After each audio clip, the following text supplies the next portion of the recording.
Good morning, Heights second graders. I know this week has been so crazy, but just to keep some normalcy, we're going to keep going with the books we plan to read this unit in Unit 5, How We Express Ourselves.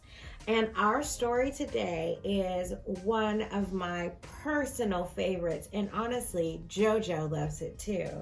It is Crown and Ode to the Fresh Cut by Derrick Barnes, illustrated by Gordon C. James.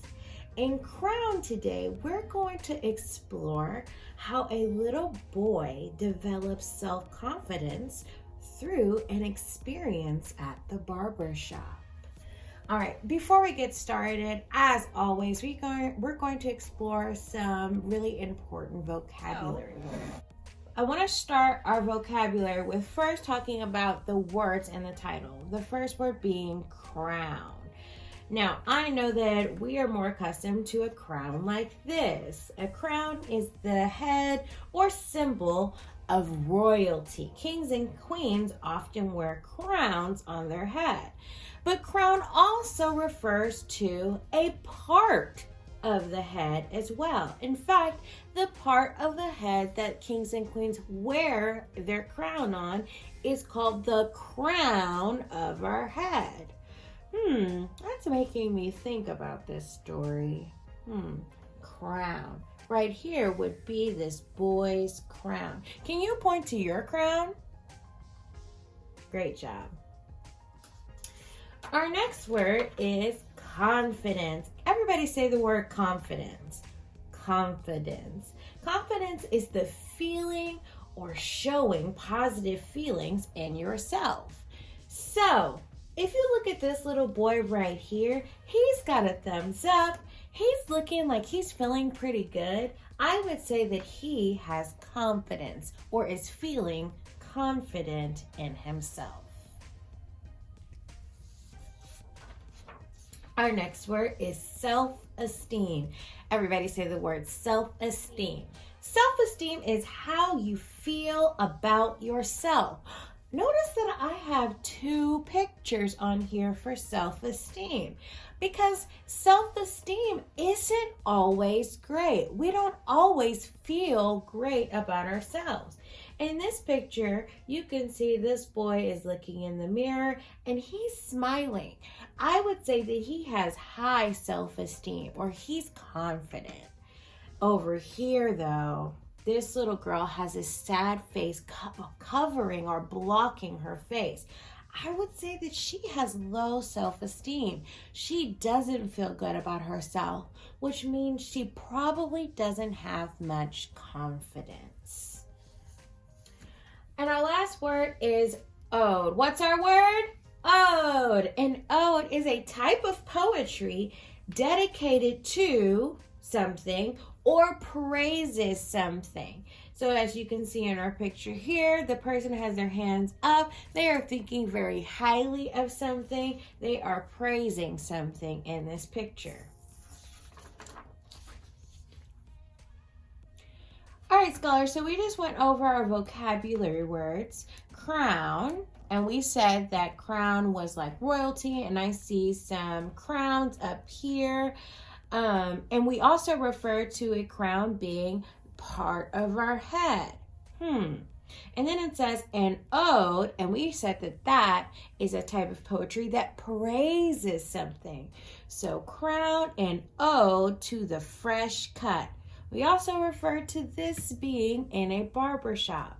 As we read today, I want you to think about how our author, Derrick Barnes, gives an ode or praises the fresh cut.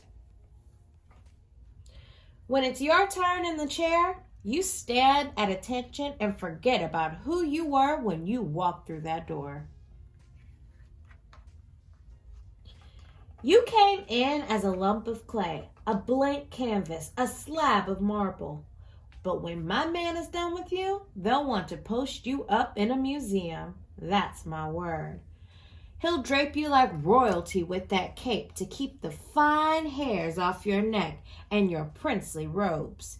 It's amazing what a tight fade, High-low ball dust for your confidence. Dark Caesar. Okay, scholars. Now, I want you to pause your video and think about the answer to my question. How does the narrator feel when he enters the barbershop? And why might he feel that way?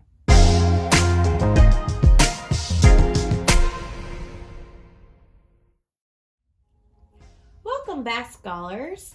I hope that you were thinking about the answer to my question and noticed some of the same things that I noticed.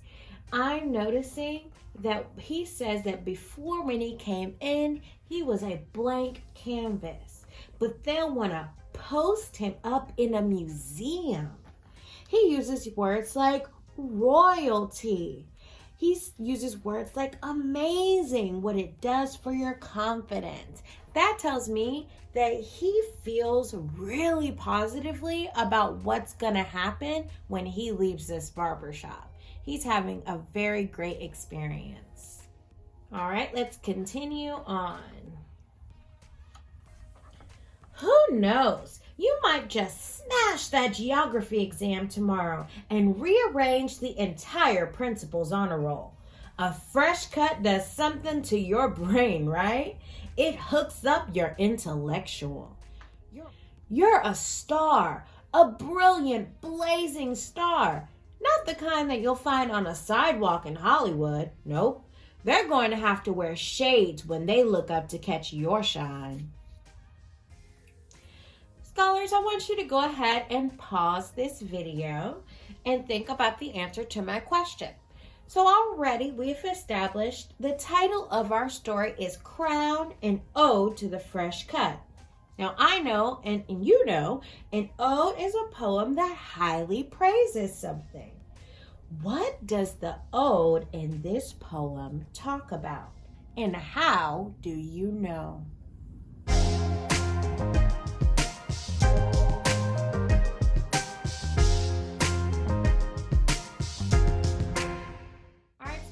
We're going to go ahead and continue, but I want to remind you that as you're answering our questions, you're using evidence from the text to come up with your answers. I may not always give you the answer, which is why you are going back through the video and you are using evidence from the text to formulate your answers. Let's continue. He'll lean you back in the chair. Dab that cool shaving cream on your forehead and then craft a flawless line with that razor. Slow, steady, surgical. It frames your swagger. The cute girl in the class across the way won't be able to keep her pretty eyes off you. Her friends will giggle and whisper, "Girl, he's so fine." Yeah, that's what they'll say. The whole school will be seasick from the rows and rows of ripples.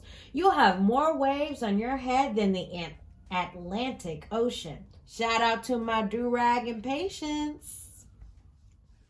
Okay, scholars, we are going to pause now, and I have a written response for you guys.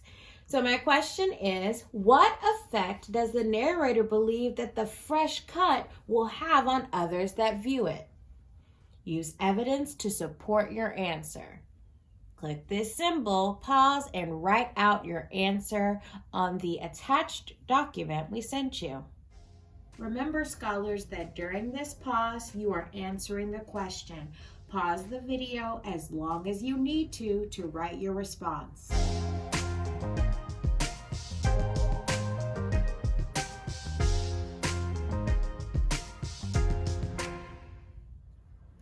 All right, scholars, I hope you got a chance to write out your response, and I look forward to reading those later.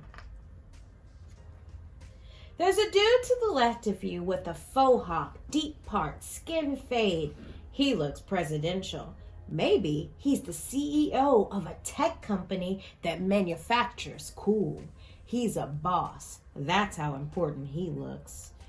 Dude to the right of you looks majestic. There are thousands of black angels waiting to guide and protect him as soon as he steps foot out that door. That's how important he looks. So let's pause there for a minute. How does the narrator describe the men he observes?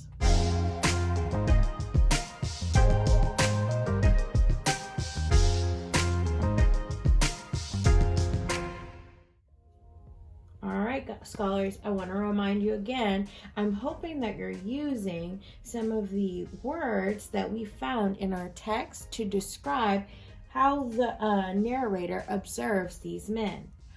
I noticed words like presidential, important, majestic. I use those words to frame my answer and describe how the narrator, the speaker in our text, observes these men.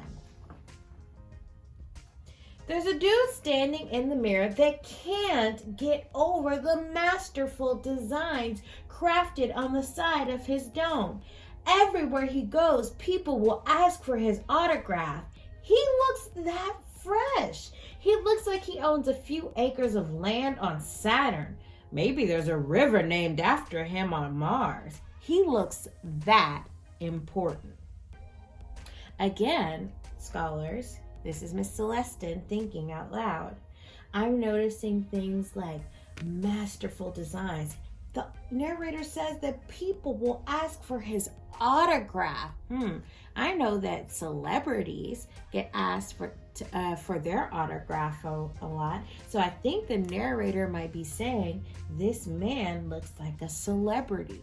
And I know celebrities are really important. All right, scholars, we're going to continue on.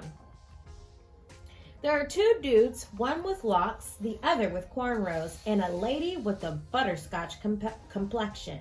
And all they want is a shape up, tapered sides, a trim, and a crisp but subtle line. And sometimes in life, that's all you ever need. A crisp but subtle line. When your barber is done, you'll feel like $1 million and some change. When his fingertips hit you with that apple green alcohol or that witch hazel, it'll sting, but not like a scorpion or a hornet, more like an electric stamp of approval. Let's pause for a second here, scholars. What does the narrator compare the alcohol to? And why does he use that comparison?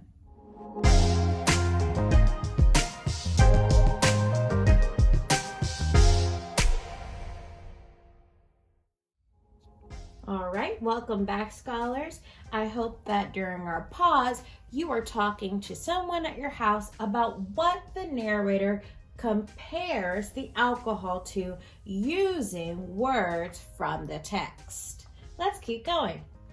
And when you see the cut yourself in that handheld mirror, you'll smile a really big smile.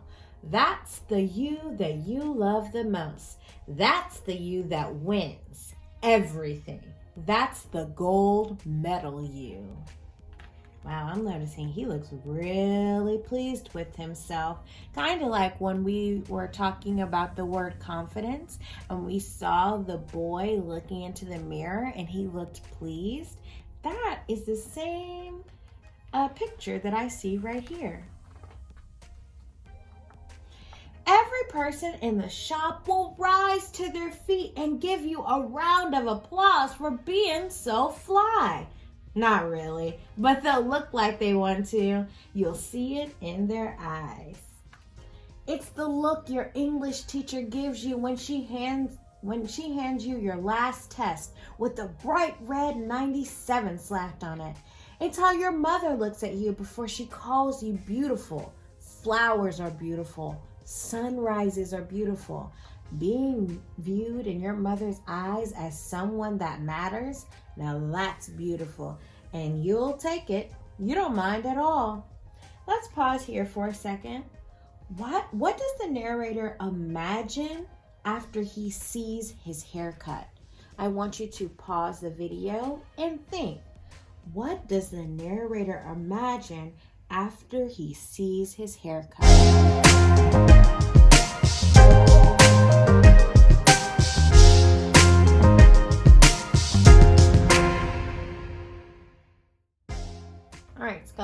hope you were discussing what the narrator imagined when he saw his haircut.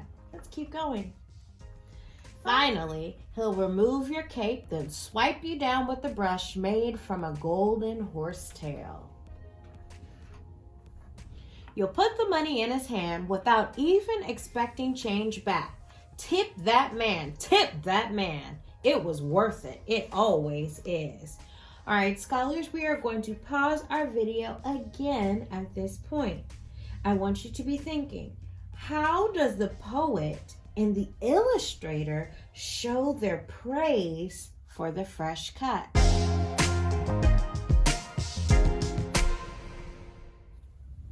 Okay, guys, you should have been thinking to yourself how the poet and the illustrator show their praise for the fresh cut using examples both in the text and with the pictures. Let's keep going. You know why? Because you'll leave out of the shop every single time feeling the exact same way. Magnificent, flawless, like royalty. Hello, world. All right, scholars, we're going to pause here and you're going to answer another question. What does the narrator mean when he ends the story with "Hello, world"? And how do you know?